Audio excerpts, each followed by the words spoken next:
Good evening, starting out solitary. Today is the 28th of May, in a week in which I don't remember. However, this week is a special topic, and we are talking about whether or not churches are essential. For those of you outside the United States, our fascinating president has decided that churches are essential to our economy, which is interesting to me because in the United States, most churches don't pay taxes, and therefore I am uncertain why they are economically essential.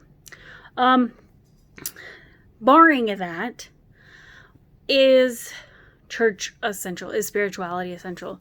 I think everyone has a version of spirituality, whether it's Judeo-Christian, whether it's pagan and heathen, whether it's some religious or spiritual belief that I don't know. Sure, I think we're all having a spiritual thing happen to us within a human body, and I think that's essential to our growth. Do I think it's politically or economically essential, especially given a global pandemic?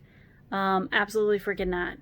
I'm going to try not to get into my political rhetoric, but let's suffice it to say that there are a lot of things that are considered essential to our economy that is the biggest load of giant cow crap I've ever heard in my entire life.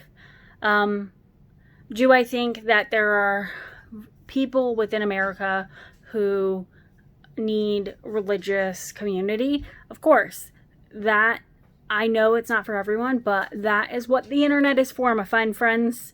That's what Zoom is for. That's what YouTube is for. That is what Facebook Live is for. That is what there are so many streaming apps or live apps at this point, or like Skype or Zoom or Google Hangouts. I don't know if Google Hangouts is a video. Google Video, whatever it's called now.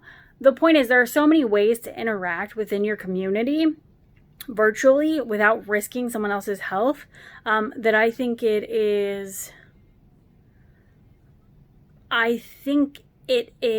abuse of the word essential, and I also think it is abuse of humanity as a whole. Like, we're all struggling to deal with a international global pandemic, and there are people gathering together in which a virus transfers, and it takes 14 days on average for it to manifest symptoms. So for 2 weeks, you're going to allow parishioners, or whatever you call the people within your church, to gather together, and then what if all of them get sick? Then you've made your entire community sick. And then of those that die, you've killed your own community because of your own selfishness. For being in a physical place together. There are ways to manifest energy together as a community without sacrificing your own health or the health of others. So that is my personal thing. I will see you next week for regularly scheduled stuff here on Starting Out Solitary.